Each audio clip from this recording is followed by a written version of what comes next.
right, welcome back to the Wally Bressler Show. I always say that I'm excited. I know I do, but I am ridiculously excited about this week's guest. I saw her interview a couple people that I know, and her energy was just incredible. Then I looked her up, and she's got a great, great story that I want her to share with you today. You know, the Wally Bressler Show is always about educating and inspiring, and today's guest is going to inspire you beyond belief.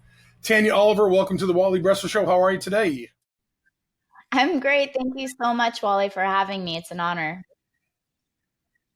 Awesome to have you. Awesome, awesome, awesome. You know, go ahead and I'm going to let you tell everybody about you in your own words. Let's start there.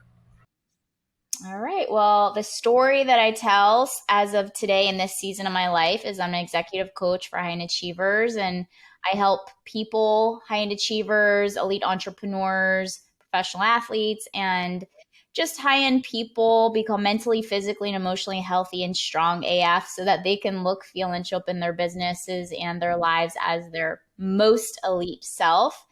And that's what I do as of in this segment of my life. But this is there's been many I say past life stories within this lifeline. So Right, right, yeah. And we're going to jump into some of that today and I think because really your success, as like a lot of other people's success, is 100% attributed to the things that you overcame throughout your life. Right. So if I go online and I look up Tanya Oliver, I'm like, oh my God, there's this beautiful, polished, smart, articulate woman. You know, she must have had everything thrown her way her entire life and things that must have gone so easy for her. And the fact of the matter is it's pretty much the opposite of that, you know? And so I'd love for you to kind of tell us some of the challenges you faced in your life and how they've shaped not just you, but, you know, your coaching strategy. sure. I mean, man, what season do you want to hear about? There's been there's been many seasons. I mean, you can just kind of make it all one year, winter, spring, summer, fall, and go through all the seasons if you like.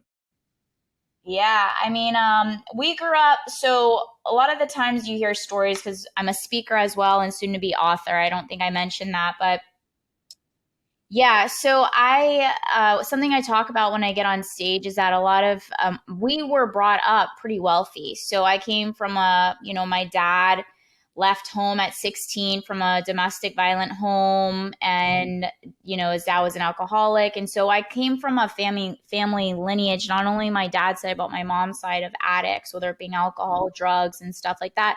But it also was a lineage of entrepreneurs. So the entrepreneurship was kind of like the story of Rome. I don't know if you've heard of the story of Rome, where it's like they were the undefeated, but they actually ended up defeating themselves because they were self-destructive. So it's kind of like how in a nutshell, long story short, how like the family lineage was. My dad made a very successful construction business out of nothing since 16 years old. And we grew up with like Hummers and Cadillacs in the driveway, private schools, played travel ice hockey. So I was an athlete. And then at the age, like right after I had graduated college, my dad had to have major back surgery, and he ended up getting hooked on medication to help him cope and process with his pain. And so at that age is when my hustle mentality came into place because we had lost everything. And that upbringing had also, there was a lot of, it was intense as an adult because by having money just whenever I needed it, whenever I wanted it, having no understanding of how to use a credit card, how to, like work or earn money and things that I wanted, it was very crippling for me as an adult. So the last 20 years was like where that whole hustle mentality had stemmed from. But grew up an athlete, so I feel like sports had a big part of my mentality and my drive and my resiliency and the ability to handle losses as well as how to handle wins. And during that time also I've had to process and cope with my pain, emotional pain, physical pain, mental pain. I also ended up becoming an addict for a short period of time. There's two parts in life where I was suicidal. Traumatic things had happened in life. One was that aspect of feeling like I had lost everything, money, family, just all of that. And then another point 2 years ago when my boyfriend had died in a car accident, It was all about building the new all over again, being swindled out of $300,000, just being, like giving responsibility to somebody else in life. So there's been, like I said, there's so many stories that come to the core of deep rooted belief systems where, I feel like life is our greatest teacher. And at any point in time, you can build the new and to create a new story line for yourself. Are you sure we were in each other in a past life or something like that? I've walked much of that road that you have, and certainly your success today is a testament to your ability to overcome. So, building on that whole strategy of, building the new, creating that forward movement mindset. Talk about that because that's kind of the foundation of what you're really working with people now, right? I want people to feel like they're capable. And when you can see, like, oh, wow, like that person is just like me, like they're just moving differently or they're in a different season. Like, but I think that's why a lot of people resonate with how I teach is because I don't go back and like, yes, I'll reframe it, but I'm not going to go back and pretend it didn't exist. I go, oh, this is what I do when I'm in this situation. I'm just straight up like, what did you just ask me? I forgot. I was going down a whole nother path. Yeah. So for me, it's all about radical transparency anyway. I'm saying you got to be radically transparent with yourself and other people. So I live life at a very raw level. I don't, any, just like you said on your quest. All right, no edits, no more. You can say whatever you want to. But you said I even said on your questionnaire, you're like, I'm pretty open. I've got nothing. You can't avoid talking anything. So I'm much the same way. So I appreciate that. Yeah, you know what I think too is it's like, and I think like I said, I love like real raw conversations. Like they're my favorite. And I feel like people also really appreciate them because that's where they feel that they can connect to us. Like we are all human beings. We are all designed to we're all designed with flaws. And I think once you can accept like the dark side of you as well as the light side of you, but you just understand like what side am I going to operate in today? Like which segment of me is going to win? Is it my self saboteur or is it my like higher consciousness, super conscious self? Like, and you just know how to maneuver through it. So And I think true healing only exists on the other side of accepting that what you are where you are. You made this. You made the decisions that you made. You likely didn't make those decisions out of a position of malice or to hurt other people, or probably just because you were hurting yourself and you didn't even know how to handle it properly. And I think when people can see, when others can see people like you and like me, where you can be open and raw, I think that feels like almost like they get permission to be the same way, and that process can get started. So anyway, so this is building. So basically, we were talking about the new. I think what I said is building a new forward movement mindset. So what is building a new forward movement mindset mean to you? Like what is that? And again, it's the foundation of what you're coaching right now. So let's talk about what that is. You need to write that down, by the way. yeah, I feel like I do. I brought notes here because I do have like 10 thoughts at one. And so I did put a notepad here. I just didn't put the question down. So forward movement mindset, but I'm glad that we actually had to cycle back because I feel that life does like you're like, that's like a perfect concept. Like you feel like you're doing a circle loop, but every incident and situation and season really does come back to a full circle. So to answer your question, and something that I learned the other day, because I just felt called to start going to church. I found like I found community, a community that I believed in, and the way that they directed the message, I could feel the authenticity. I could feel like they really were there to serve people, and so they talked about humiliation. And I promise I remember your question. And they were talking about humiliation. And so whenever there's something that hits me in the heart, I will spend time with it, because the only way to understand what we want is by learning how to leverage on our experiences of what we don't want. And it's important to embrace, as we were talking about a little bit earlier, about embracing the dark so that we can appreciate the light. And I was spending some time with this word humiliation because a lot of part of my life is I was ashamed of who I was. I was ashamed of these stories that had happened because I had attached my identity with an experience. And I felt like I was the only one going through it, and that I was a bad person because of these stories that had happened in my life. But in reality, the what's on the other side of humiliation is triumph. And so we can't get to the other side unless sometimes we the only way out is through. So in order to establish a forward movement mindset, you had mentioned it, is that we have to accept where we're at in the season we're in order to fully make progress, because progress can only happen in the present moment. So when we are humiliated or ashamed of something that has happened to us, or a story or a season that we're in, like when I was swindled 2 years ago out of six figures and allowing this to happen, being a coach and doing the work that I do, I'm like, wow, I am so embarrassed that I did not see this, that I was, in a full-blown relationship with this a complete psychopathic narcissist, and I was so emotionally connected. And I was like, you know what, that was when I started speaking about it, so many women, and I'm sure there's men too, but so many women had come up to me. Yeah. And I was like, but wait a second, something that I learned with my coach was we attract external expressions. And I worked with her for like almost, I think, 8 years or something, but she's a shadow worker. And a lot of people don't know about shadow work, but we attract, he was an external expression of what I was internally suppressing. And if you look back lineages of stuff, and coming back to the forward movement mindset, is you have to accept the space you're in order to then understand the duality of the opposite. I understand humiliation. I understand shame. I understand judgment. I understand self criticism. I understand addiction. And so, therefore, I don't want those experiences anymore. Therefore, let me start to now put my mindset on, well, what is on the other side of this?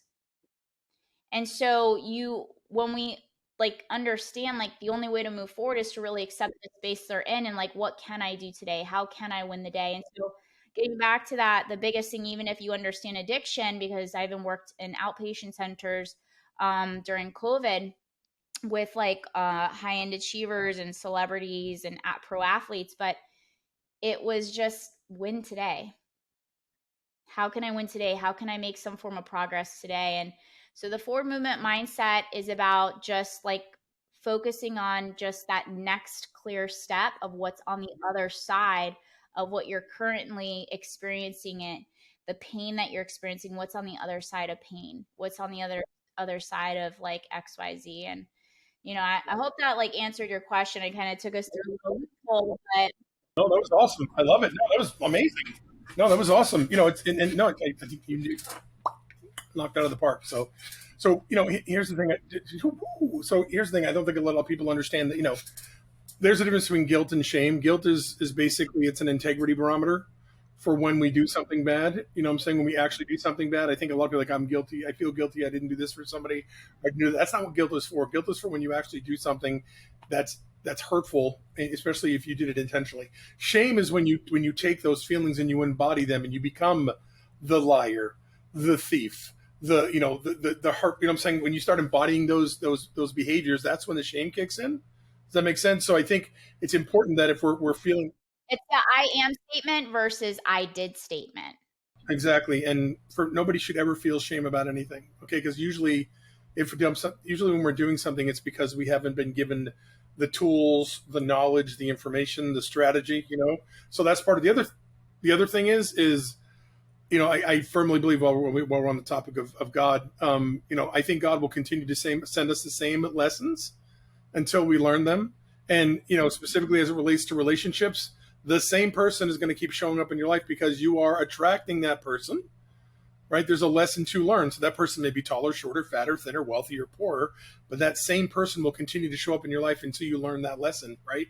And sometimes it's a very painful lesson. And I went through that same thing that you did. I was with somebody for 4.5 years, and they were married the entire time we were together.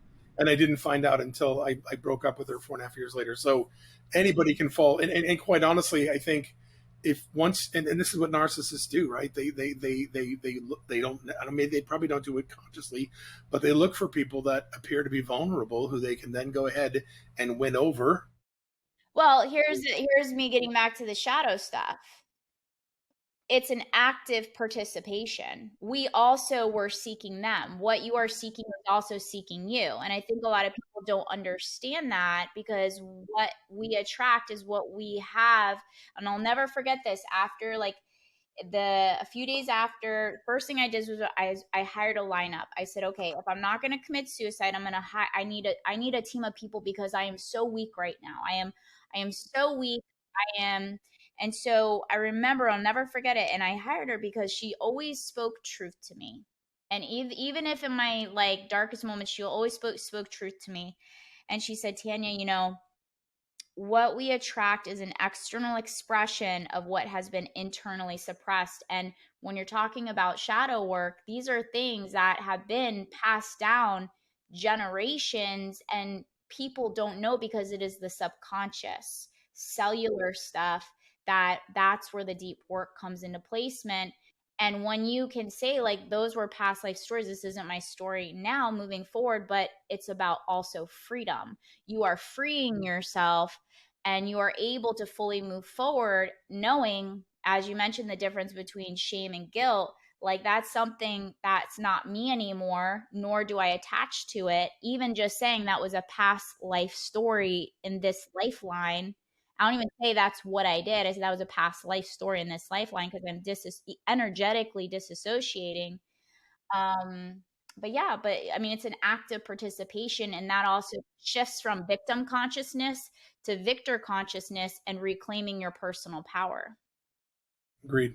And I love that. I think it's amazing. And Eric Erickson talks about epigenetics and how trauma literally sits in the fibers of our being, in our DNA, in our cells, and so right.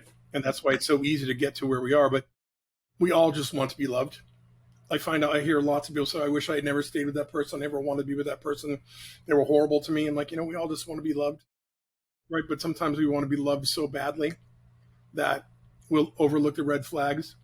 We'll accept treatment we wouldn't accept from somebody, and it just gets to be so normal that we wouldn't even think of leaving that person, even though we need to very badly. And I think that happens sometimes. And you're so invested, you know, you're invested emotionally, financially. And so, yeah, I think that's, but the point of like all of that is, number one, if you're going through it, you can change your story. It doesn't have to be your story anymore. I think that's like the core message. And also, it can only happen when you decide to own your story and to take personal responsibility. Even if the worst things have happened to you, I can change where I'm going for my future. So obviously, you work with some high level performers. I think it's interesting. I think people feel like, once you become a pro athlete or you become an executive somewhere, that all of your self esteem issues and all of your self worth issues go away. But quite honestly, they don't. And for some people, because they've pushed them down and excelled at such a high level for such a long time, they've not even dealt with some of that stuff. But imposter syndrome is a real thing for people who are even executives and athletes and stuff like that. People who don't feel like they are worthy or that they are deserving and that they are, the good person that they are. So you must run into that in your work, right? With people who are where they are and they kind of look at their life and they're like, I have all these things and I don't feel like I deserve to be here or that I should be here. Yeah. Yeah, absolutely. I mean, this also gets back into the shadow work. Like when the pressure gets more intense and you receive your next level upgrade, things are only magnified, and everything is about shifting your perception on something. So one thing that I teach my clients, and which I also had to teach myself, was that get clear on the character you're trying to create, almost like you're an actor and actress, and understand the personality traits, the character traits that you admire, that you would love to sit at that table and have conversations. So there's a question that I ask a lot of my clients, I ask myself a lot, and I do it in my podcast, is like, what do I have to overcome, and who do I have to become? And then you think of yourself as like every day putting in the repetitions of practicing becoming that person. And it's not about an imposter. Just so if you think about it, like, okay, I'm actually just practicing becoming a new character. And it lightens up from like a negative energy to more of a positive of like, oh, I'm just putting in my repetitions. And I always explain it like this too to people. Like, it's like you trying to take yourself from like middle school and trying to take that same middle schooler into high school. Things have to shift, conversation shift. I mean, they don't always shift, but Well, they usually do, though. I know they should at least, right? as adults, they say we stop growing by the age of 25. So we are like, okay, like that excitement, the imagination of who we're becoming, the possibilities, and we cap out. And we create our own caps based on who we think that we can become. So if you think of it as like in middle school, high school, even high school, college, what do I have to overcome? Each grade, there's new challenges, a new curriculum, a new level of learning, a new inner circle, a new ecosystem, depending on how intentional you are of what you're creating for your reality. And Dr. Joe Dispenza is, your personal reality, your personality is a reflection of your personal reality. A lot of that's formed by the time we're 7 and 8. You were talking about thinking about what we can and can't do, who we can and can't be. By the time we're 7 and 8, a lot of those identities are already formed, right? It's that scary that a lot of that stuff is already formed. We say to the age of 12 years old, your brain cannot analyze or discern. So we pick up a lot of those personality traits based on who's raising us. We pick up the dark and the light. By the time you're 12 or 13, it's pretty much a fait accompli. It's pretty much a done deal. Whatever's impacted you has impacted you, and it's pretty much going to form your belief system, your thought process, right? But it could be what this is kind of what I work with. This could be physical, it could be physical, emotional, sexual abuse. You could have been bullied. You could have created a belief system yourself, and like you said, your parents could have had a huge impact on what happened or you became. The whole point is, I think we're talking the same thing here. By the time you're 12 or 13, your identities, who you believe you are, and how you think and how you operate are pretty well formed. And so it makes sense by the time that you're 25 that yeah. So that's scary. I mean, technically if you live to 80, you're you're just under a third of the way through your whole life and you're already done. It's weird, right? It's scary. It's scary. Yeah, it's scary if you allow the subconscious to run the show. But once you understand this information, so there's two reasons why people stay stuck AF, I say, is resistance and attachment. Resistance is just from not understanding. So once you understand like three core things that I really teach is self-mastery, emotional intelligence, and how to operate at peak performance no matter what life throws at you. And so when you understand and you know yourself, you know your personality traits, and you know that it's a learned behavior, yes, it's going to be harder because you've been practicing it for 30, 40, 50, 60 years, but it's still repetitions. So you can change just like your body, muscle memory, you can change it. But it's just going to be a little bit harder the later on in life that you start. So I think once you understand it, and then also when it comes to attachments, it's just understanding your tools that you use to help you process and cope with pain to find relief. Yeah, and it's interesting. You brought up an interesting point. I don't think people realize that our brain is not in charge. It really is. I mean, we're in charge, right? Our brain, think about it. It's in the time we're very young, any emotion that comes in, any thought that comes in, we basically just let it do whatever it's going to do. And that's where that repetition of negative things comes in, right? And so that's why we become reactive instead of responsive. And that's why we live in this wide emotional spectrum and our emotions swing in so many different areas. And quite honestly, we get triggered so easily because our brain has been given free reign to do whatever it wants to do, whatever it wants to do since we're little kids. All I'm saying is that, but until you learn how to do that, it's not fun. It's bad. It can be very bad for you, but you can't make the changes you want until you realize that you are 100% in control of what you allow in and what you don't allow. And then quite honestly, how you process what's happening. And I think that's what people don't realize is that our brain's not in control. I'm saying? And certainly our feelings are our responsibility. And I think when you learn those two things, you can make a huge difference in your life and you can start to process what you need to process so you can become the person you want to become. But if you continually let emotions and experiences and external whatever influence you and you react to what's happening, that's not going to make a great life for you long term, for sure. Well, that also comes back to making a decision. Like what do I want? Who do I want to be? What type of life do I want? Do I want to be happy? Do I want to be miserable? Do I want to play the victim and be miserable and have a life in hell, or do I want to have like a life in heaven? I feel that life is our greatest teacher, and until we have to get sick and tired of how we're operating and understanding like I'm the problem, but I'm also the solution. And it was interesting. I'm going to share because I have been speaking more about belief and about faith and learning how to get on your own team, not just mentally and physically, emotionally, but also spiritually. And there is a spiritual warfare that's going on, the duality of your light and your dark. And I've been reading this book. It's called The 40-Day Prayer Challenge. It's phenomenal. If you ever want just like a prayer challenge. This year I was really praying for unwavering faith because I realized my faith was wavering based on my circumstances and situations. And I'll be the first to say, like, I'm totally human. I am flawed. But I'm very aware. So if I'm aware of something, I can change it because I admit that I'm the problem, but I'm also the solution. So keep that in mind. I was reading this chapter and it was talking about how instead of bringing your problems to God, bring God to your problems. And I'm like, what the heck does that mean? Like what does that mean? Because in order to understand something, to know, you have to have an experience, right? And I didn't have an experience. I was like, what does that mean? I don't know what that means. I haven't had an experience of that, so I don't know. And then I'm in a meditation practice because I've been studying meditation for like years, recently prayers. And I'm meditating and I feel the presence of like God just like pour into me because I was praying and contemplating on that, and I was like, wow, instead of us praying outside of ourselves, right? Because we're praying, we're looking in the sky, we're looking for answers, we're looking for people.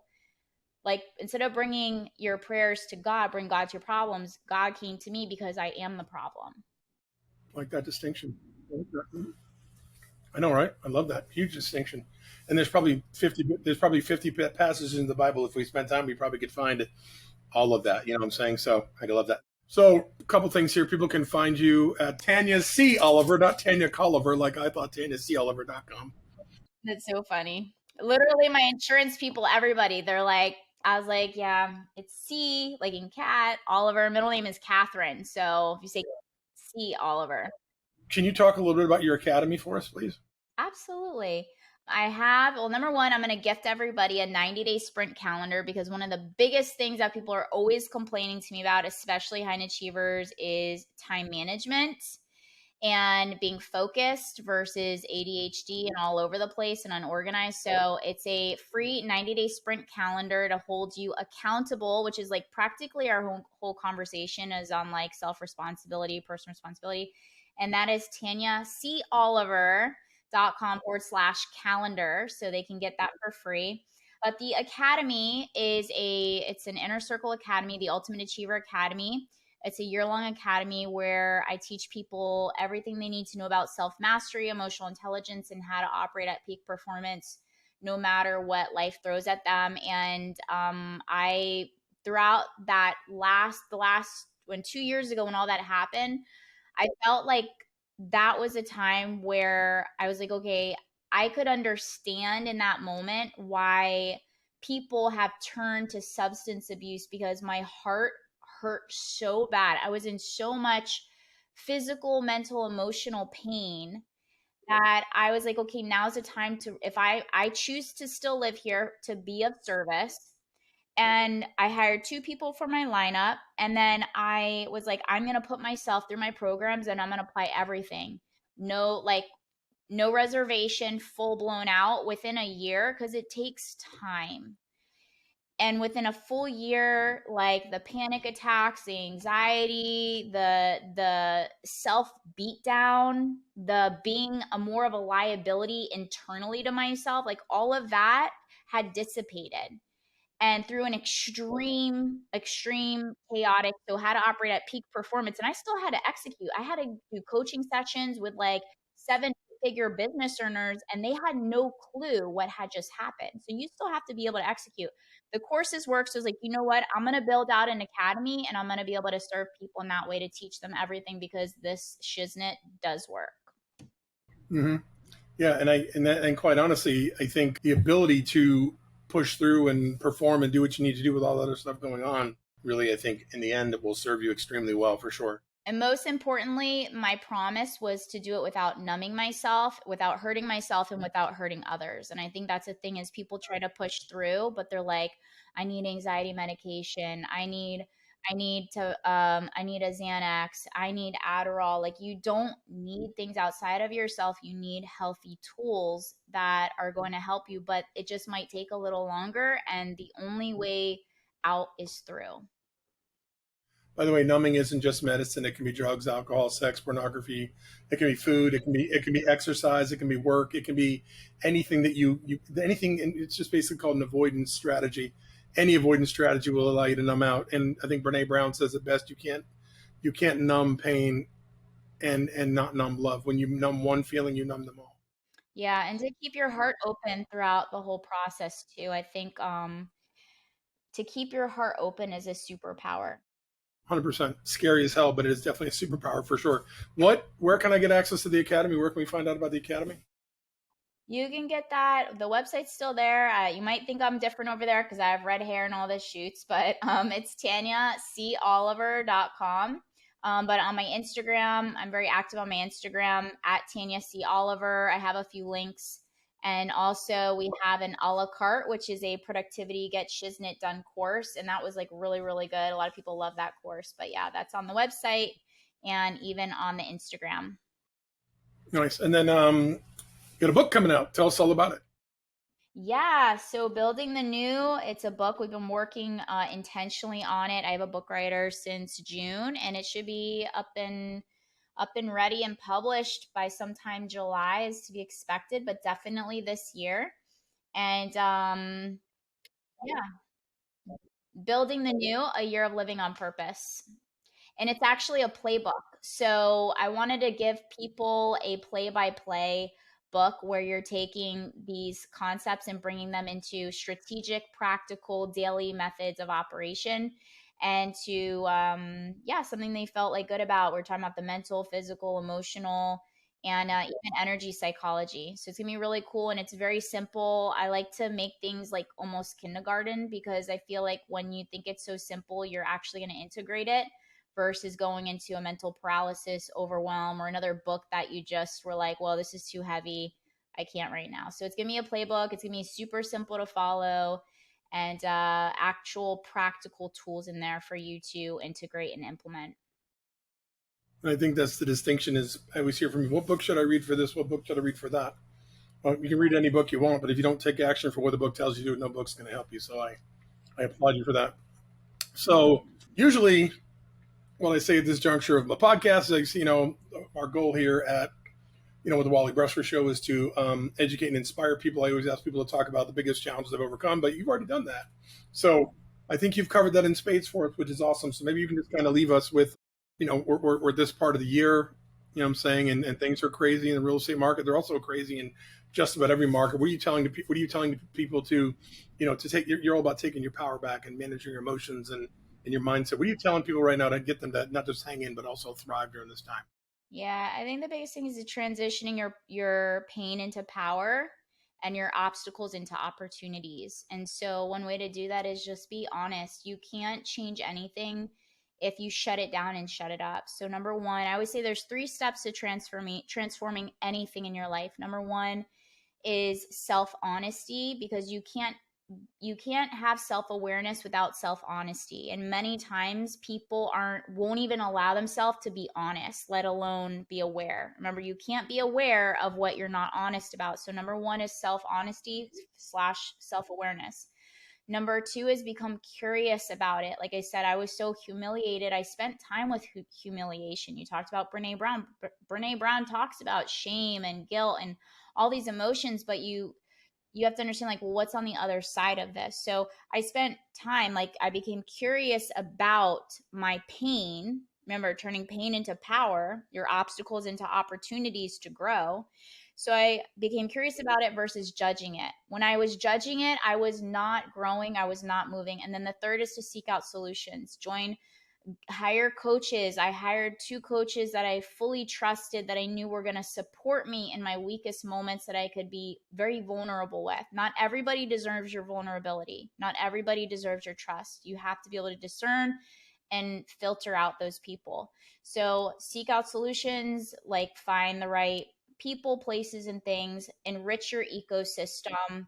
And just, if you apply those things as well as like understanding that you're the problem, but you're also the solution, I think that will be the first step. And just focus on winning today. No matter what's going on, like your best yesterday is not going to be your best today some days, and that's okay. Instead of judging it, just be like, how can I just show up today? How can I just get out of bed today? How can I just like what's the next clear step? So just win the day, whatever that win is for you, like win the day, and make sure you also write it out. Write it out. When you write, speak, and hear, you're taking subconscious programming and bringing it into conscious awareness. When you're consciously aware is when you can actually make those shifts. So I gave you like a few little exercises, but if you integrate them on a day by day basis, they will change your life. And it's literally just focus on today, focus on winning today. And if you just take that one thing with you in your mind, like you will be a completely different person 1 year from now. Nice. The good news is there's a rewind button on this, so they can go back and rewind it and write it down if they have to. A pause button, they got all those things available to them. So that was amazing stuff. I knew this was going to be fantastic, and it exceeded my expectations like times 1,000. So this was incredible. You delivered so much value today, and I'm super excited for the folks that I stay in touch with to go find out more about you because I know you change lives.